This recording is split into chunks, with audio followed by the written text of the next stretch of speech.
छात्रों, आप सबको मेरा नमस्कार। लिंग संबंधी चर्चा पिछले क्लासों में हम लोग कर चुके थे। विशेषकर थर्ड और फोर्थ यूनिट का जो ग्रामर है, उस ग्रामर की कक्षा के संदर्भ में लिंग परिवर्तन संबंधी कुछ बातें हमने देखी थी। पुल्लिंग शब्दों के स्त्रीलिंग बनाने के जो नियम हैं, वैसे ही इन नियमों के जो उदाहरण हैं, इनसे संबंधित कई चर्चा हो चुकी है। वैसे ही इस लिंग की जानकारी के संदर्भ में ध्यान देने की बात कुछ और है। नित्य पुल्लिंग शब्द कुछ है, नित्य स्त्रीलिंग शब्द कुछ है। इन कई नित्य पुल्लिंग शब्दों से हमें परिचित होना होगा, नित्य स्त्रीलिंग शब्दों से भी हमें परिचित होना होगा, और इन नित्य पुल्लिंग शब्दों को स्त्रीलिंग बनाने के लिए क्या करना है, और नित्य स्त्रीलिंग शब्दों को पुल्लिंग बनाने के लिए क्या करना है, उस वक्त भी कुछ नियम है। इनसे संबंधित जानकारी हमें हासिल करनी होगी। ध्यान दीजिए, नित्य पुल्लिंग शब्द हिंदी के ये हैं। कुछ शब्द ऐसे हैं जो सदा अथवा नित्य पुल्लिंग के रूप में ही प्रयुक्त होते हैं, जैसे उल्लू, मच्छर, तोता, खरगोश, बिच्छू, खटमल, कछुआ, बाज, गरुड़, चीता, भेड़िया इत्यादि जो शब्द हैं, ये सदा नित्य पुल्लिंग शब्द कहलाते हैं।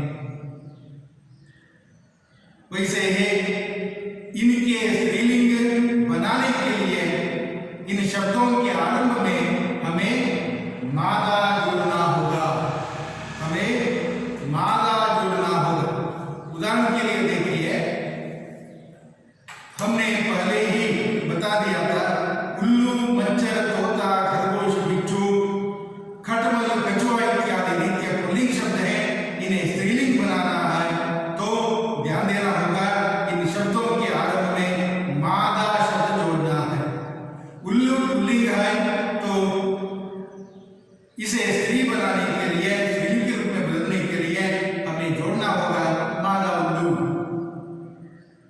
वैसे मच्छर, मादा मच्छर,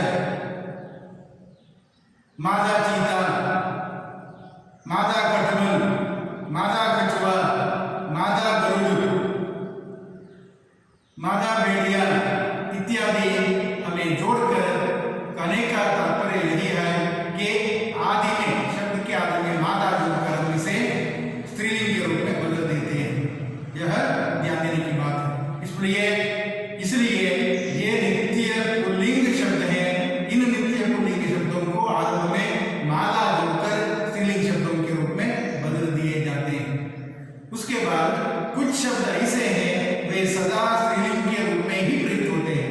उदाहरण के लिए देखिए छिपकली, तितली, मछली, मक्खी, गिलहरी, कोयल, चील, मैना, मकड़ी इत्यादि जो शब्द हैं, वे सदा स्त्रीलिंग के रूप में प्रयुक्त होते हैं। इसलिए इन शब्दों को हम नित्य स्त्रीलिंग शब्द कहते हैं। इस प्रकार जैसे हिंदी के नित्य पुल्लिंग शब्द हैं, वैसे ही हिंदी के नित्य स्त्रीलिंग शब्द भी है। इन नित्य पुल्लिंग शब्दों को स्त्रीलिंग बनाने के लिए आरंभ में मादा जोड़ना होगा, वैसे ही नित्य स्त्रीलिंग शब्दों को पुल्लिंग बनाने के लिए आरंभ में नर जोड़ना होगा। जैसे देखिए, छिपकली, तितली, मछली, मक्खी, गिलहरी, कोयल, चील, मैना, मकड़ी, मैना, मकड़ी इत्यादि जो शब्द हैं, इन्हें हम पुल्लिंग बनाने के लिए आरंभ में नर जोड़ते हैं। वैसे ही नर मक्खी, नर तितली, नर मैना, नर मकड़ी, नर कोयल, नर छिपकली, ऐसा करके इन स्त्रीलिंग के शब्दों को पुल्लिंग बना दिया जाता है। यह सभी ध्यान देने की बात है, इससे हमें परिचित होना होगा। वैसे ही अभ्यास के लिए कुछ प्रश्न इधर दिए गए हैं। इन प्रश्नों का उत्तर जैसे हम लेंगे तब तो आपको सही परिचय हो जाएगा, पुनरावर्तन हो जाएगा। इसलिए इसे भी एक बार देख लेंगे।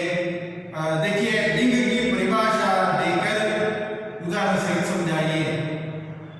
उदाहरण के लिए देखिए, शब्द के जिस रूप से पुरुष या स्त्री आदि जाति का बोध हो उन्हें हम लिंग कहते हैं। हिंदी के पुल्लिंग और स्त्रीलिंग दो लिंग हैं। यही लिंग की परिभाषा और लिंग के भेद हैं। प्राणीवाचक शब्दों को पुल्लिंग के अंतर्गत रखते हैं और प्राणीवाचक पुल्लिंग शब्दों को पुल्लिंग के अंतर्गत, प्राणीवाचक स्त्रीलिंग शब्दों को स्त्रीलिंग के अंतर्गत रखा दिया जाता है। नित्य पुल्लिंग शब्दों के 5 उदाहरण दीजिए। इसे आज की कक्षा में हमने देखा था। नित्य पुल्लिंग शब्दों के लिए 5 उदाहरण देना होगा। देखिए, उल्लू, मच्छर, तोता, खरगोश, बिच्छू, खटमल, कछुआ इत्यादि नित्य पुल्लिंग शब्द हैं। यही पुल्लिंग शब्दों के लिए, नित्य पुल्लिंग शब्दों के लिए उदाहरण है। नित्य स्त्रीलिंग शब्दों के लिए भी 5 उदाहरण दीजिए। जैसे देखिए, छिपकली, तितली, मछली, मक्खी, गिलहरी, कोयल इत्यादि नित्य स्त्रीलिंग शब्द हैं। दोनों लिंगों में प्रयुक्त होने वाले 5 शब्द बताइए। दोनों लिंगों में प्रयुक्त होने वाले 5 शब्द बताइए। यह ऐसे कुछ शब्द हैं, इन शब्दों को हम दोनों लिंगों में, पुल्लिंग और स्त्रीलिंग दोनों संदर्भों में प्रयोग करते हैं। उदाहरण के लिए, पश्चिमी हिंदी, पूर्वी हिंदी आदि हिंदी के जो भेद हैं, इस भेद के संदर्भ में दही शब्द को, समाज शब्द को हम दोनों लिंगों में प्रयोग करते हैं। इस प्रकार प्रयोग किया जाता है। आज के समाज में बोलना बहुत कठिन है। आज के समाज में बोलना बहुत कठिन है। दोनों संदर्भों में यह समाज स्त्रीलिंग और पुल्लिंग के रूप में प्रयुक्त हुआ, यह ध्यान देने की बात है। दही पश्चिमी हिंदी में पुल्लिंग के रूप में, पूर्वी हिंदी में स्त्रीलिंग के रूप में प्रयोग किए जाते हैं। इस प्रकार दही, समाज आदि ऐसे शब्द हैं, इन्हें हम दोनों लिंगों में प्रयोग करते हैं। निम्नलिखित शब्दों के स्त्रीलिंग रूप लिखिए। जैसे देखिए, ठाकुर, ठकुराइन अथवा ठाकुरानी, दोनों रूपों में ठाकुर शब्द का लिंग रूप बताया जाता है। पंडित, पंडितानी तो पंडिताइन, अध्यापक, अध्यापिका, सम्राट, सम्राज्ञी तो साम्राज्ञी, जुलाहा, जुलाहिन, ब्रह्मचारी, ब्रह्मचारिणी, कवि, कवयित्री, नर, नारी, वर, वधू, विधुर, विधवा, ये शब्द है। इनका अन्य लिंग रूप है। ऐसे ही निम्नलिखित शब्दों के पुल्लिंग रूप लिखिए। भगवती, इसका पुल्लिंग रूप है भगवान। अभिनेत्री, इसका पुल्लिंग रूप है अभिनेता।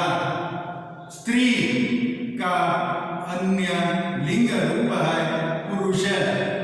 इंद्राणी, इंद्र का पुल्लिंग रूप है इंद्राणी।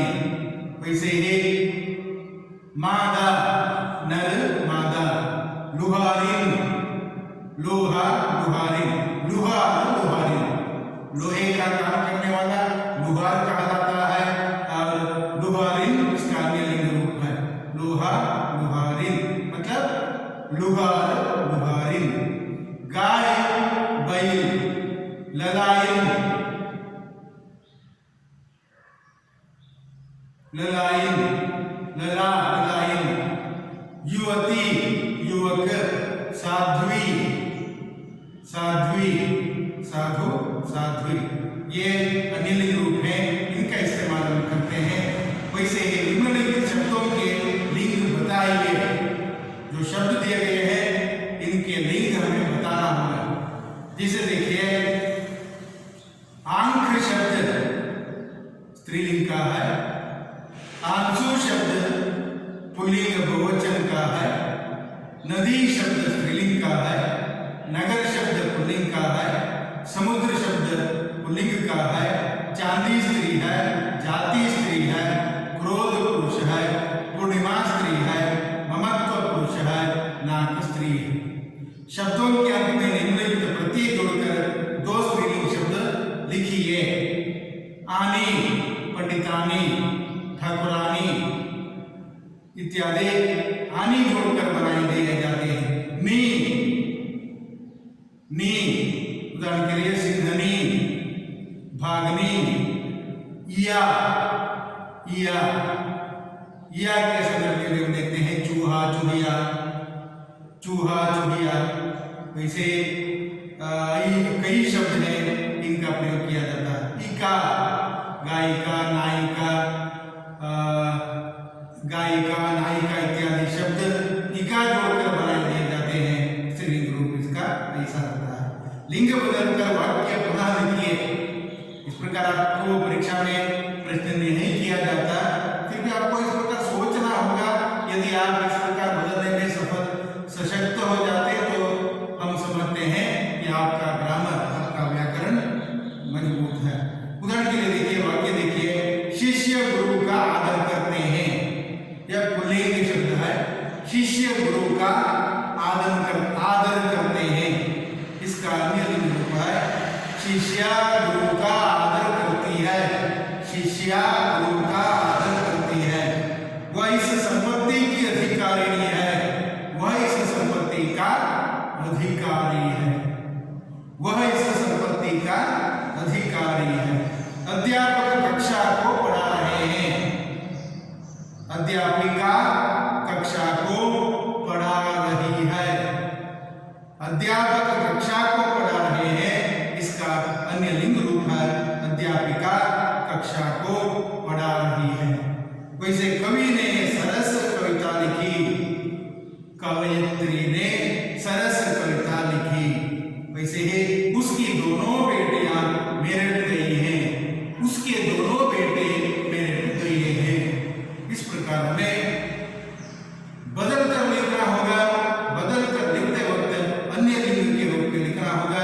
ये सभी तभी आप कर सकते हैं जब आपका व्याकरण सशक्त हो जाएगा। इस प्रकार हम देखते हैं कि इस लिंग के संदर्भ में हमने देखा जातिवाचक शब्द है वह, और इसकी परख के नियम हैं, इनसे भी हम परिचित हुए। वैसे ही इस लिंग की परख के नियम हैं, इनसे परिचित हुए। स्त्रीलिंग शब्दों के परख के नियम कुछ अलग है, पुल्लिंग शब्दों के परख के नियम कुछ अलग है। इस स्त्रीलिंग शब्दों के लिंग की परख से संबंधित, स्त्रीलिंग शब्दों के लिंग की परख से संबंधित कई नियमों से परिचित हुए। उसके बाद हमने देखा लिंग परिवर्तन के नियम, पुल्लिंग शब्दों के स्त्रीलिंग बनाने के नियम, स्त्रीलिंग शब्दों के पुल्लिंग बनाने के नियम से हम परिचित हुए। उसके बाद नित्य पुल्लिंग शब्दों से भी हम परिचित हुए, नित्य स्त्रीलिंग शब्दों से भी हम परिचित हुए। अभ्यास के लिए कुछ दिए गए हैं, इनसे भी हम कुछ हद तक परिचित हो गए हैं। इसलिए यह लिंग संबंधी विचार है। और उसके बाद संज्ञाओं के रूपक, यह लिंग का जो चैप्टर है, अध्याय है, समाप्त हो जाता है। उसके बाद आता है वचन। संज्ञाओं के विकार के संदर्भ में आप लोगों के लिए अध्ययन करने का दूसरा अध्याय है वचन।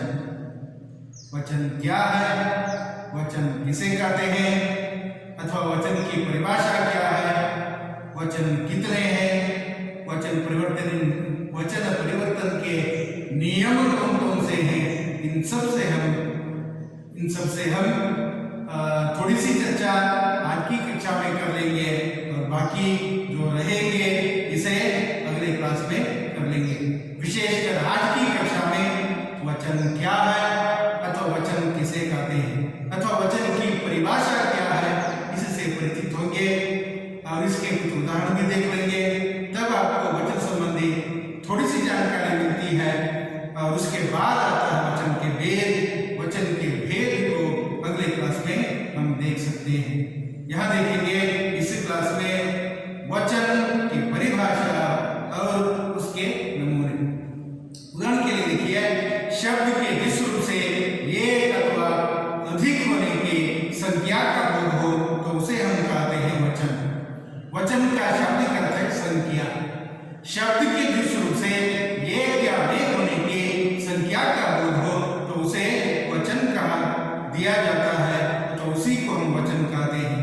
हिंदी के दो वचन हैं, एक वचन और बहुवचन।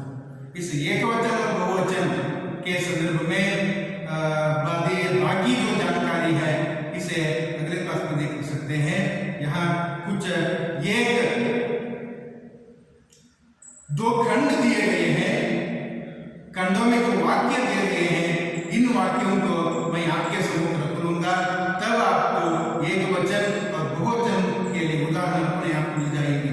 उदाहरण के लिए देखिए, ख तथा ख खंड वाक्यों को ध्यानपूर्वक पढ़ना होगा और ध्यानपूर्वक मैं पढ़ाऊंगा, आप उसे ध्यानपूर्वक सुनिए और बताइए इन वाक्यों को काले छापे शब्दों में क्या अंतर है, क्या अंतर है आपको बताना होगा। बालक ने खाना खाया, वाक्य सीधा है, बालक ने खाना खाया।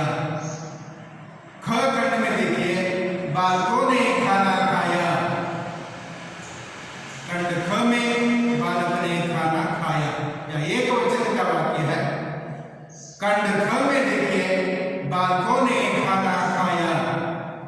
वैसे ही घोड़ा दौड़ता है, या एक वचन में। बहुवचन में इसका प्रयोग होता है, घोड़े दौड़ते हैं। घोड़ा दौड़ता है एक वचन में, घोड़े दौड़ते हैं बहुवचन में। तोता पिंजरे में बंद है, तोते पिंजरे में बंद है। तोता पिंजरे में बंद है, तोते पिंजरे में बंद हैं। इस प्रकार यहाँ देखना होगा, एक वचन और बहुवचन के लिए अलग अलग उदाहरण दिए गए हैं। और तोता पिंजरे में बंद है, एक के ऊपर बिंदी नहीं लगानी होगी। तोते पिंजरे में बंद हैं, इधर एक के ऊपर बिंदी लगानी होगी। इस प्रकार वचन के संदर्भ में ठीक प्रकार से देखना होगा। इसलिए हम कहते हैं है और हे का अंतर है। एक वचन में है, वह लड़का है, वे लड़के हैं। ऐसे वाक्यों में मैं पढ़ रही हूँ, हम पढ़ रही हैं। इस वाक्य में देखिए, मैं पढ़ रही हूँ, हम पढ़ रही हैं। नदी बहती है, नदियां बहती हैं। यह ध्यान दीजिए। इस प्रकार क और ख का जो खंड है, इस खंड को आप ठीक प्रकार से पढ़ते तो पता चलता है या एक वचन है या बहुवचन का वाक्य है। इस प्रकार वचन संख्यावाची शब्द है। शब्द के दृष्टि रूप से एक या अनेक होने की संख्या का बोध हो तो उसे हम एक वचन बहुवचन के अंतर्गत रखते हैं। एक ही वस्तु या व्यक्ति का बोध कराने वाला एक वचन है, तो एक से ज्यादा वस्तु या व्यक्ति का बोध कराने वाले शब्द बहुवचन है। इस एक वचन और बहुवचन अथवा वचन के भेद को अगले क्लास में देख लेंगे। आज यहीं पर समाप्त होंगे। आज की कक्षा में हम नित्य पुल्लिंग शब्दों से, नित्य स्त्रीलिंग शब्दों से अभ्यासार्थ दिए गए कुछ प्रश्नों के उत्तर से संबंधित जानकारी हमने हासिल कर ली है। वैसे ही